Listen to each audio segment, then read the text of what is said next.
all losers in this room. I didn't make money. Stop doing software, guys. Go to Harvard. Look at my friend NVIDIA, Jensen is making money. This is the only way to make money, guys. There is no other way. This party is going to last for at least 4 years. Please. Look at Gawada. Before ChatGPT, it's been more than 2 years ChatGPT. Are you part of this circle? If not, join those companies. We have a Kisan GPT. So farmers in India, they are using voice commands. Some of the illiterate farmers, they are using voice commands. They are from these kind of applications. Farmers are able to know what is the weather situation, what kind of crops they can grow, and also what are the market prices, what kind of subsidy government is giving.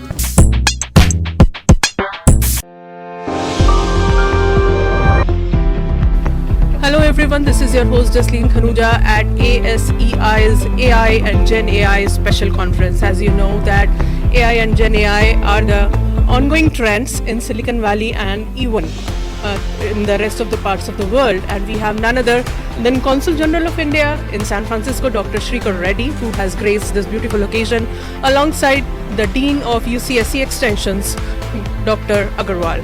Welcome to YoIndiaTV. It's a beautiful occasion and we have so many speakers around, knowledgeable speakers, and in fact so many people who have done innovations in the field of AI and Gen AI. So how's the field? First of all, greetings to all the viewers of the YoIndia channel. Today I'm here at the beautiful UCSC Santa Clara campus to attend the 10th anniversary celebrations of the American Society of Engineers of Indian origin. So the theme for this year's event is focused on generative AI. So as you know, a lot of Indian engineers are very active in innovation and entrepreneurship in the Silicon Valley, especially in the artificial intelligence. And we see there is tremendous potential for collaboration between India and US. In fact, the AI Action Summit was held recently in Paris, which was co-chaired by Honorable Prime Minister of India, Shri Narendra Modi ji, along with the French President Macron. And it also conveyed a message for inclusiveness of the artificial intelligence, and also how we can use responsibly and also safe and secure AI. These were the themes there. And even during the meeting of the Prime Minister Modi ji with President Trump, so they also came up with a new initiative which is called India-US Trust Initiative, which is transforming the relationship using strategic technology, in which AI, quantum, semiconductors, biotechnology, these are some of the important sectors which have been identified for collaboration between India and US. Already a lot of US companies, especially from Silicon Valley, we have companies like Google, Amazon, even Sam Altman visited India recently last week.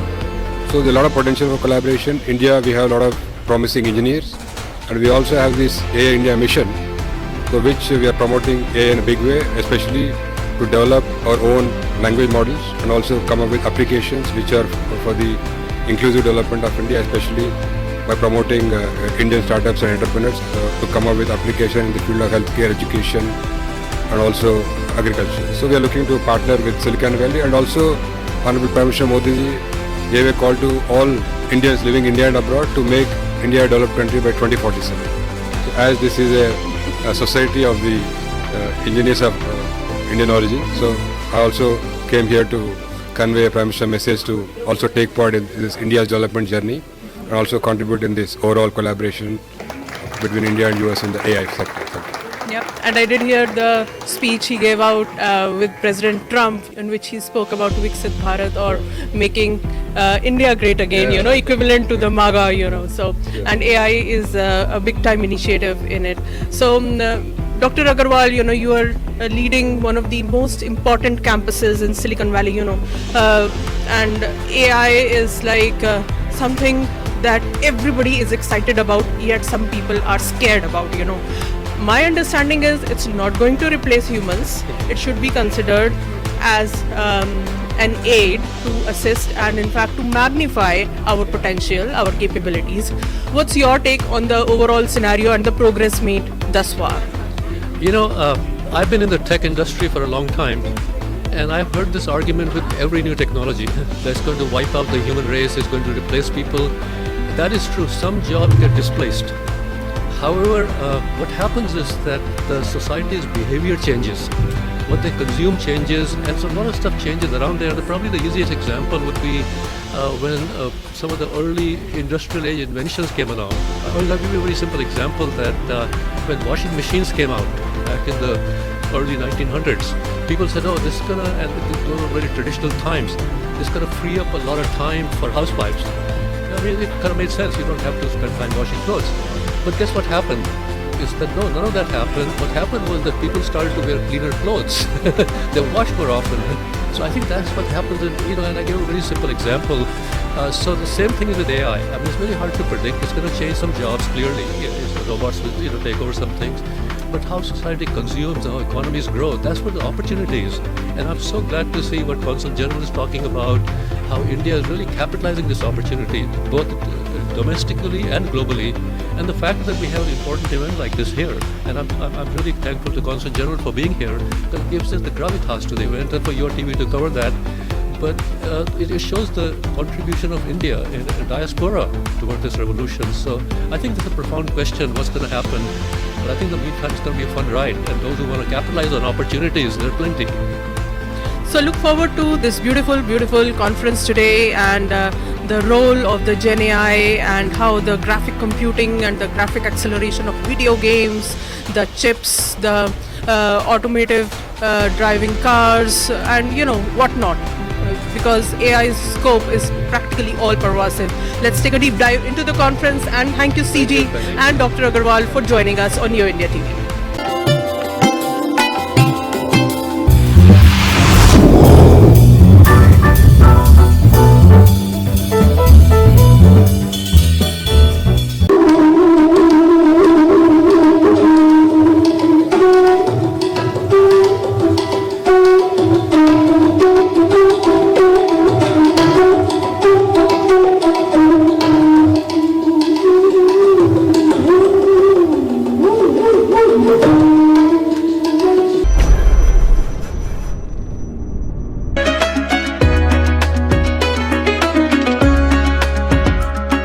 Solutions like Lab in the Loop, where they train using the existing scientific data, lab studies and clinical studies. They train and develop algorithms which will help them accelerate the drug discovery and development process. That's great.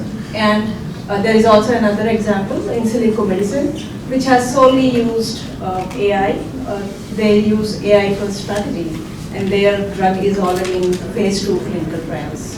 That's good, thank you. Ashwin, I know you come from the retail background, and where you actually deployed Target and AI, and then now at QXO you're doing building material related and supply chain optimization and deploying AI. Could you describe exactly precisely where AI is leveraged within Target when you were there versus where you are today? Yeah, my Target work and my current company's work is similar. The idea is to distribute goods, materials to the right parties. So it all starts with demand forecasting. You got to know how many people will buy certain things at specific stores. And then you have to build a supply chain. That's one of the hardest problems today. We saw the problems during COVID. Supply chain is about getting inventory to the right places at the right time, in the right quantities. Then there is figuring out logistics in a warehouse, transportation routes to be optimized. There's dynamic pricing. And then there's the whole world of e-commerce. You got to get your personalization in place for recommendation systems, marketing science. I mean, AI is all over the place in a world of retail and more broadly in any business that wants to distribute products to the end customers. So I'm going to give a little bit of our use case that we're trying to solve. So for example, you're an employee and you need help today in your organization. You typically have to go to a portal and you need to open a ticket, whether it is an ask or a question and answer, or you have a computer problem and you need a device, something that you need to request or access to a software you have. Our point of view is we want the service management, in this case, that particular service needs to come to the employee, and the employee doesn't need to go to the service, in this case, IT. So today's IT typically dictates what employees need to do in order to get IT help. what the idea of atomic work is that we empower employees to self-serve themselves by having an agent where it is empowered by IT. You have now the ability to actually fail quickly, right? Because we are in a world where something that used to take maybe 6 weeks to do a POC, building, let's say, a full stack application, it can take me or her sitting on a weekend, and then in 48 hours we will be able to build something. Why? Because of generative AI tooling.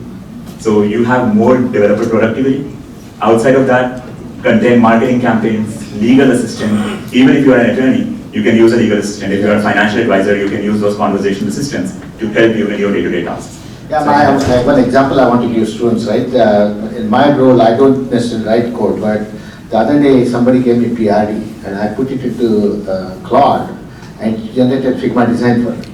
So you don't need to do UX. At least you can starting point. Well, I'm not a UX designer, but I could go and show a UX designer what the UX design could look like. So I think there are lots of opportunities. We have large operations of procuring chips from contract manufacturers and large supply chain. So planning all of those things takes many weeks actually right now. And we are applying AI to do all our planning cycles, going from 4 to 5 hours of what-if scenario analysis to under 5 minutes. And that right there is productivity for supply chain planners.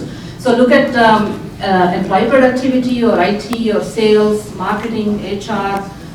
We are starting to do as well, and as many speakers have already spoken about, we are already starting to see a lot of productivity gains. I think the one that's most taking advantage of this is code assistants in the industry. Copilot. Yeah, with co-pilots. But we'll start to see many of the more other business functions also take advantage of this and gain the productivity.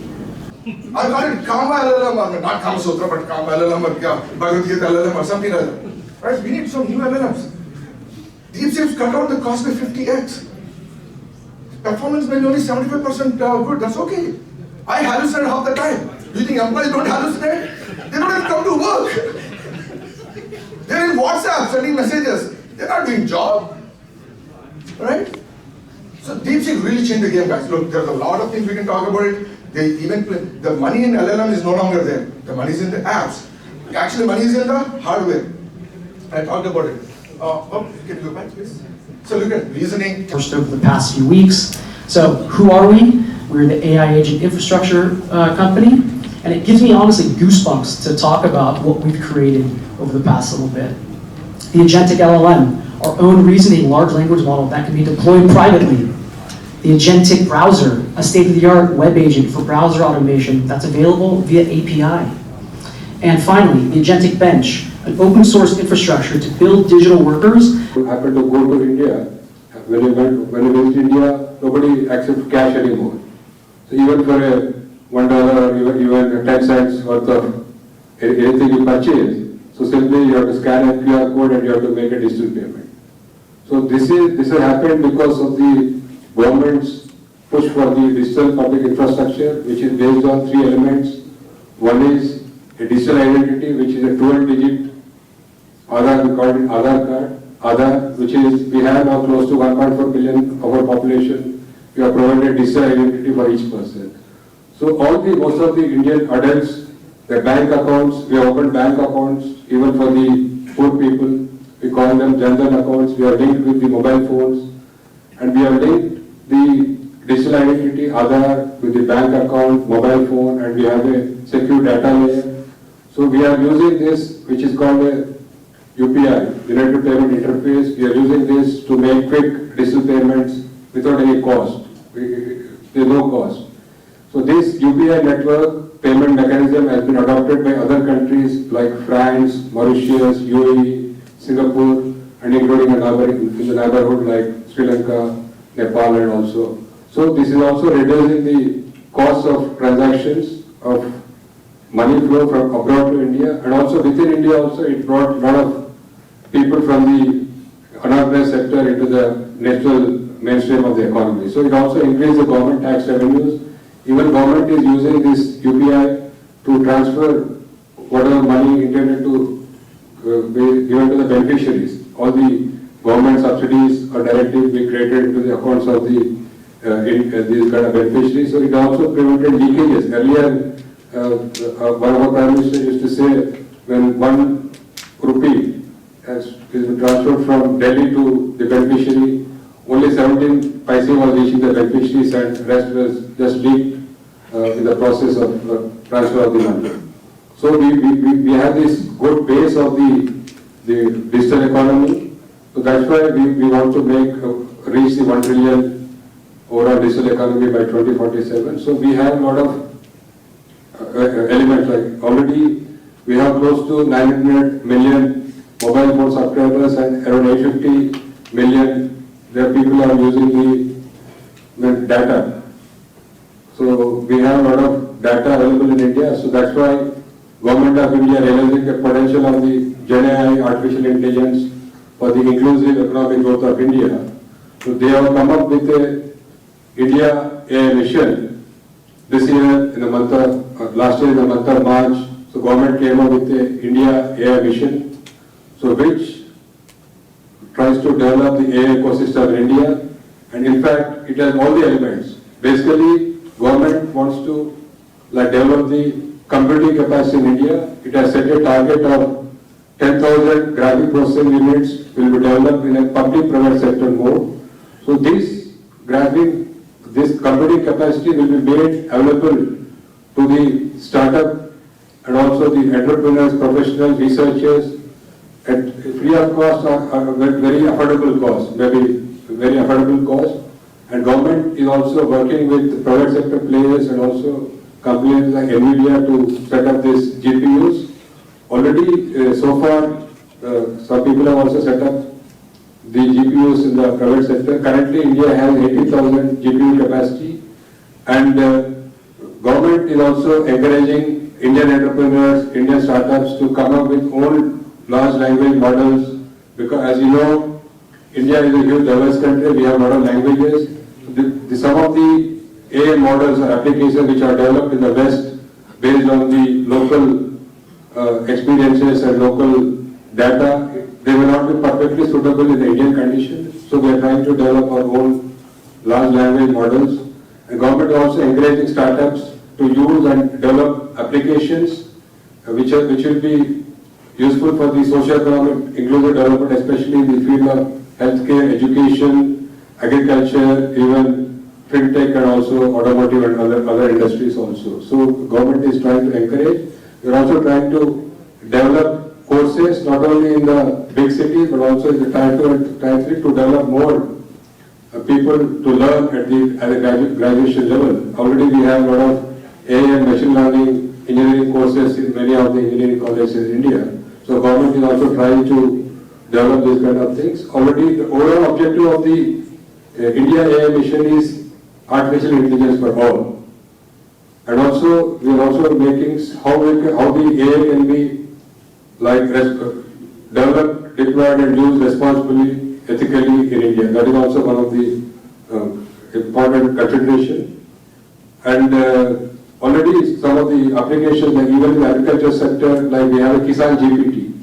So farmers in India, they are using voice commands. Some of the illiterate farmers, they are using voice commands. They are from these kind of applications.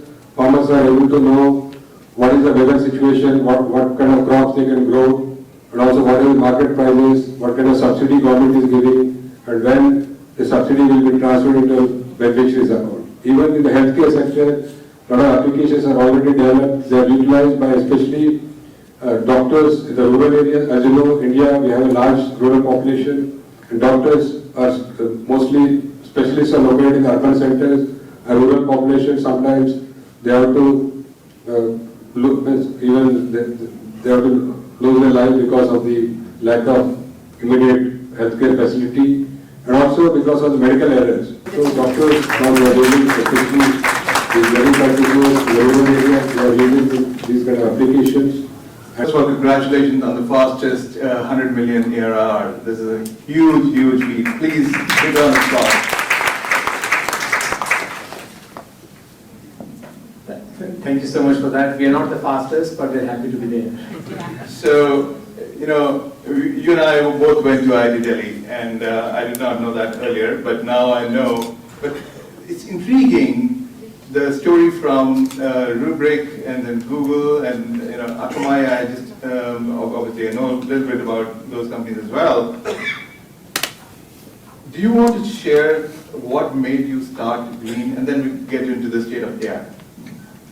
Yeah, so we started Glean in 2019. For those who don't know what the company is about, think of it as a Google or ChatGPT, but inside your company. You go to Glean as an employee, and you can ask any questions that you have, and Glean will answer those questions for you.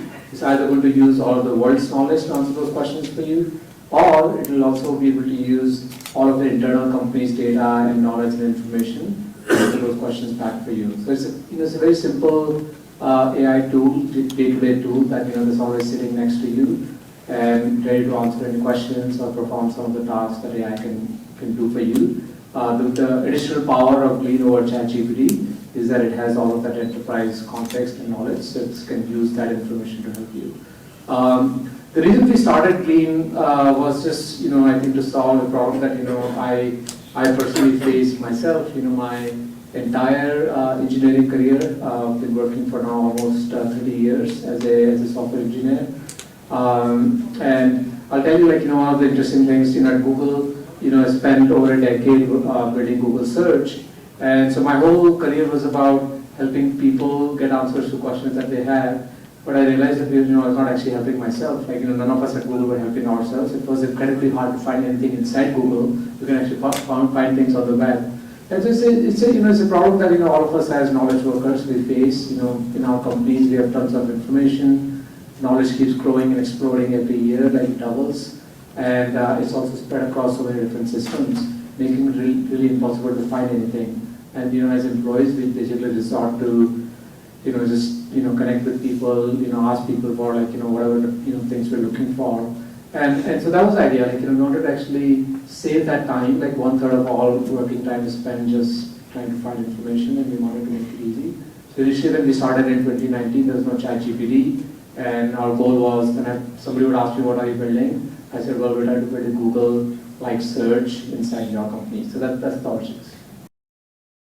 So congratulations, Mr. Piyush Malik, on the 10th anniversary of ASEI. It's a wonderful non-profit celebrating Indians and inspiring youth to be connected to the cyber world. And today's conference, particularly focused on AI, was just so breathtaking, hearing views from so many speakers who have actually applied AI in their firms, which are sprouting here in Silicon Valley. So tell us a little more about that. Sure. Thank you, Jasleen. First of all, thank you for being here. And this is not the first time I'm doing an AI conference. You've seen me at other places. We did an AI conference for ASEI during COVID time in 2021, AI Summit. And trust me, we were all scared what to do, so we were inside our homes, but we learned about various topics. I did a design summit, I did a cybersecurity summit, I did an AI summit. And now that things have opened up, we are doing in-person events at universities like this and others. And the objective is the same, building a community of like-minded people who are interested in science, engineering, technology, and math. Sometimes the artist in me wants to add arts as well to make it STEAM and broader. And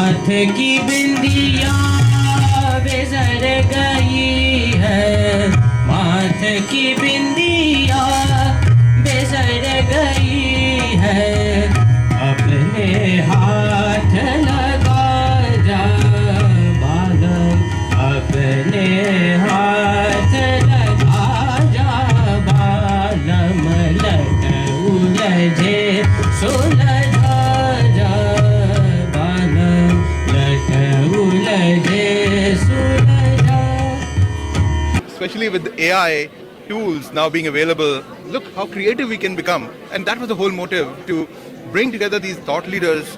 And you saw the CEOs of unicorn companies be here. Even if they had a speaking slot of only 10 minutes or 15 minutes, they were here 4 hours. And it's a testament to ASEI's strength. And ASEI is not new, 42 plus year old, formed in 1983. But in Silicon Valley, we are celebrating 10 years. And Jasleen, if you remember 14 years, in 2014, when we first met, I was helping OVBI Project Udan. And that particular Yeah, I remember. I think you were trying to help the children of prostitutes way back in Kolkata and other places, you know, who needed help. You were trying to serve the underprivileged, but that was a different institution. But the connection there is, you interviewed me at that time 10 years ago. We had made a video of that project Udan, and I was invited to speak at ASEI's convention in Southern California because I was an IBMer leading IBM's big data analytics team worldwide. So when I gave my talk, at that time I said to the organizers, can I have a couple of minutes and talk about a social impact project that I'm doing? They said, by all means. While they were eating lunch, I showed that 2-minute video, I spoke for 3 more minutes. In 5 minutes, I raised $5,000 on the spot. Brilliant. And you know, it's not easy to run a non-profit like ASEI and keeping everyone together, all our cream of engineers from IIT and you yourself being from IITD and, you know, and so many executive leaders who were here from Fortune 500 companies as well as those who have come up with their own companies and particularly in the AI space today. So how do you in person look at AI as everyone is pretty uncertain about how it would be in the next 5 years?